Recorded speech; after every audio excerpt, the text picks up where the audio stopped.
कि ये उकसाते भी हैं, भड़काते भी हैं, चाहते हैं हिंसा हो, और इस तरह की ओछी घटिया राजनीति केवल कांग्रेस पार्टी कर सकती है। ठीक है, एक एंकर के तौर पर बोलूंगा अभय जी, गौरव भाटिया जी अच्छा तर्क लाए हैं। तर्क उन्होंने ये लगाया है कि भाई आज तो फैसला आपके फेवर में आया है। जब मध्य प्रदेश में आप ईवीएम से जीत जाते तो ईवीएम ठीक, 2019 में ईवीएम से हार जाते तो ईवीएम खराब। आज फैसला सुप्रीम कोर्ट ने आपके पक्ष में दिया है तो सुप्रीम कोर्ट अच्छा, अगर पक्ष में नहीं है तो आप कहते हैं कि भाई 2 आदमी इसको चला रहे हैं। क्या कहेंगे गौरव भाटिया के इन आरोपों पर? मेरे आरोप नहीं है दीपक जी, हम सब गवाह हैं। ईवीएम पर बात क्यों प्रारंभ हुई?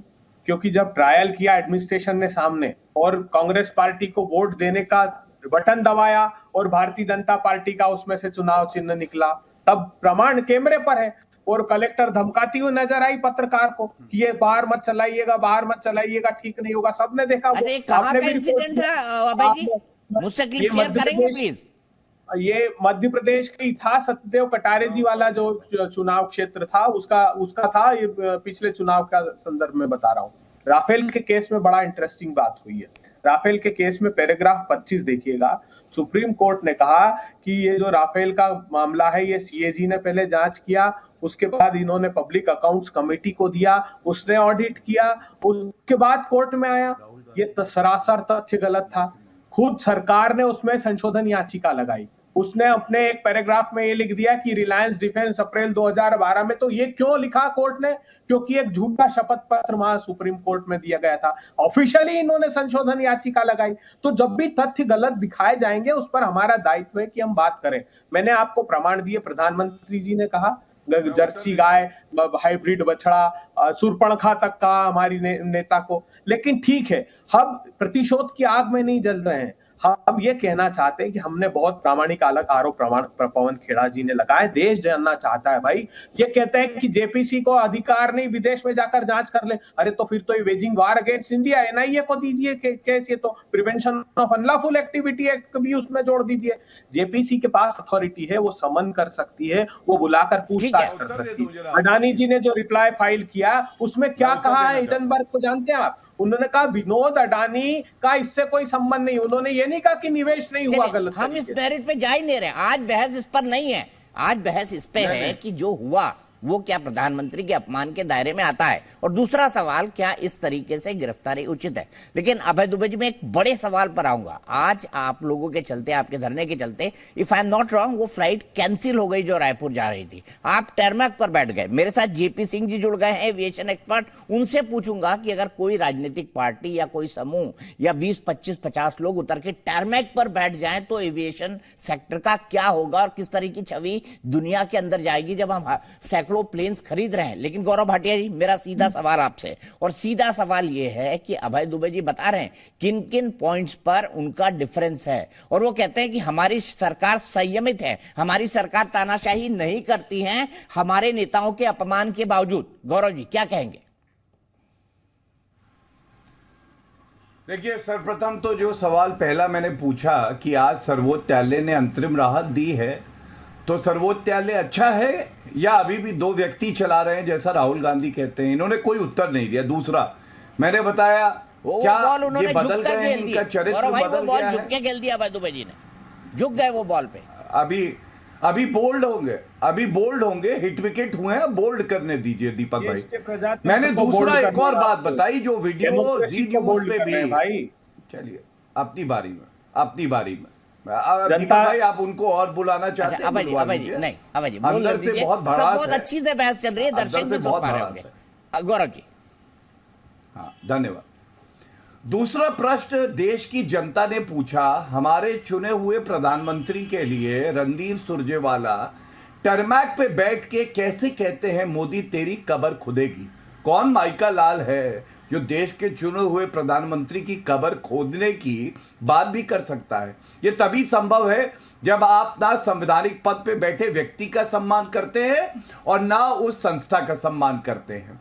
तीसरी बात, ईवीएम की इन्होंने कर दी। देखिए, विषयांतर किया, लेकिन मैं एक बात बता दूं, आपको याद होगा, पर्दे में रहने दो, पर्दा ना उठाओ, पर्दा जो उठ गया तो असली चेहरा सामने आएगा।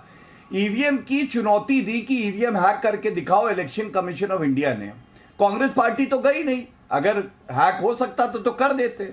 जब आप जीते, पंजाब जीते, आप छत्तीसगढ़ जीते, राजस्थान जीते, वहां पे तो मुख्यमंत्री शपथ क्यों ले रहा था? उसको लेनी नहीं चाहिए थी, क्योंकि ईवीएम तो हैक हो रही थी। तीसरी बात, शुजा नाम का एक व्यक्ति था, शुजा, आप चेक कराइएगा दीपक जी, लंदन में एक प्रेस कॉन्फ्रेंस होती है कि ईवीएम हैक करूंगा, पर्दे में आता है, पर्दा नची, और कपिल सिब्बल वहां पहुंचे होते हैं। तो जब ये विदेशी षड्यंत्र रचेंगे तो कहीं ना कहीं तो खुलेगा। दूसरी बात इन्होंने राफेल की करी। मैं सर्वोच्च न्यायालय में वरिष्ठ अधिवक्ता हूं, बड़ी जिम्मेदारी से एक बात बताता हूं। सर्वोच्च न्यायालय ने फैसला दिया कि देश हित में राफेल का समझौता हुआ, कोई अनियमितता नहीं है और इसीलिए सीबीआई जांच नहीं होगी। और राहुल गांधी ने झूठ बोला था, चौकीदार चोर है। मेरे हाथ में सर्वोच्च न्यायालय का, देखिए कैमरा जूम कर दीजिए, राहुल गांधी ने कान पकड़ के सॉरी बोला, आई एम सॉरी, मैंने झूठ बोला। और सुप्रीम कोर्ट ने कहा certainly mister Gandhi needs to be more careful in future. ये प्रमाण दे दिया मैंने पूरे देश के दर्शकों को। तीसरी बात, इन्होंने कहा, इन्होंने एक बात और ये उठाई कि देखिए देश जानना चाहता है अदानी समूह का सच। मैं एक और सवाल पूछ देता हूं, दाग देता हूं, ये भी विकेट गिरेगा। आप बताइए दीपक जी, अदानी मामले में सर्वोच्च न्यायालय में सुनवाई हुई है, फैसला सुरक्षित हो गया। अब जब सर्वोच्च न्यायालय ने फैसला सुरक्षित कर दिया तो भी आप इस तरह के आरोप लगा रहे हो, इसका मतलब आपकी आस्था फिर सर्वोच्च न्यायालय में नहीं है। ये सवाल पूछिए, सर्वोच्च न्यायालय में आस्था है तो फैसला सुरक्षित है, इंतजार करिए, सर्वोच्च न्यायालय तय करेगा कि आगे क्या होना है। ये सवाल पूछ लीजिए। ठीक है, मैं अभी जाऊंगा, लेकिन अभय दुबे जी से पहले मेरे 4 गेस्ट और हैं, उनका मैं अपमान नहीं करना चाहता। मैंने दोनों से अपनी बात ले ली और दो बार ले ली, लेकिन मैं इसको एक वाइडर पर्सपेक्टिव में ले जाऊंगा। और सबसे पहला मेरा सवाल जेपी सिंह जी से।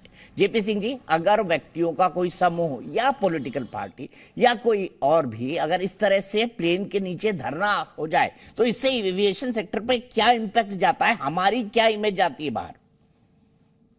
इमेज तो बहुत बुरी बात है। और बेसिकली आपने डीजीसीए और इसमें एक्सपर्ट को इन्वॉल्व कर दिया पॉलिटिक्स में। जो लोगों ने किया है, बैठने का, धरना किया, इस तरह एविएशन का इमेज, कंट्री का इमेज, सबका इमेज खराब होता है। फैसिलिटीज मिसयूज की गई हैं, लोगों को दिक्कत होती है, जो पैसेंजर्स हैं उनको मुश्किल होती है। फ्लाइट कैंसिल हो जाए तो वो फ्लाइट एक जगह से दूसरी जगह जाती है, उसे दूसरी जगह से फिर वापस आके तीसरी जगह जाती है, तो उसका पूरा रूटीन ही अपसेट हो जाता है। पायलट्स का फटीग टाइम आ जाता है, हर टाइम रह नहीं सकते लोग, तो सेफ्टी भी इन्वॉल्व हो जाती है इसमें। और ये रीजन, अगर डीप्लेन करना है किसी को, इस तरह से टारमेक पे लोगों का आना ही इलीगल है। They are not supposed to be there. Only if you are a bonafide passenger you can go to the area for boarding. उसमें दूसरे पैसेंजर्स को या दूसरे लोगों को आने का हक ही नहीं है। नहीं, मेरे ख्याल से कांग्रेस के तमाम नेता एक साथ रायपुर जा रहे थे क्योंकि वहां उनका महाधिवेशन है, और जब पवन खेड़ा को रोका गया तो वो सब नीचे उतर आए और उन्होंने धरना दे दिया। मैं अभय दुबे जी से इसकी क्लैरिफिकेशन लूंगा, मेरे हिसाब से स्थितियां यही है। देखिए, इसमें पॉलिटिक्स ज्यादा है, बट जहां तक सेफ्टी का क्वेश्चन है वो तो सीधा बिल्कुल प्लेन है। या तो आप बोर्डिंग पास नहीं दो, उसके लिए बड़ी क्लियर चीजें हैं, जैसे कोई टेररिस्ट है, कोई आपको डेंजर टू फ्लाइट सेफ्टी लगता है, कोई ऑब्स्ट्रक्ट करता है जिसमें सेफ्टी इफेक्ट हो सकती है, या कोई वैसे ही ड्रंक है, बिहेव नहीं कर रहा है, या क्रू सोचता है या कैप्टन सोचता है कि ये इसको बोर्ड पे लेना सेफ नहीं है, या बोर्ड करके उसकी हालत खराब हो जाती है फिजिकली, तो आप उन केसेस के अंदर डीप्लेन कर सकते हैं, जिसमें डीजीसीए ने ये भी रूल किया है कि आपको पूरी टिकट रिफंड करनी पड़ेगी उस केस में। अगर कोई रीजन के लिए आप लीगली उसको करते हैं, उसको पहली बात तो बोर्डिंग पास नहीं देना चाहिए, जिसके लिए अगर वो पुरानी जो चीजें मैंने बोली हैं उसमें से जरूर होना चाहिए। एक बार एक पैसेंजर ने बोर्ड कर लिया है, उसको ऑफ प्लेन ऑफ लोड करना, ये मतलब इसमें पॉलिटिक्स आ गया है, और लोग साथ में बड़ी बड़ी हो सकते हैं। आपने रिसेंटली भी केस देखे होंगे कि कोई थाईलैंड की फ्लाइट थी जिसमें पैसेंजर्स बाकी मिलके वायलेंट हो जाते हैं, तो उसमें उस केस में अगर एयरप्लेन ऑलरेडी एयरबोर्न है तो अलग क्वेश्चन होता है, तो वो क्वेश्चन किया ही नहीं। ये जो सामने धरना करना, बैठना, ये तो बिल्कुल इलीगल है, इट्स अ वायलेशन।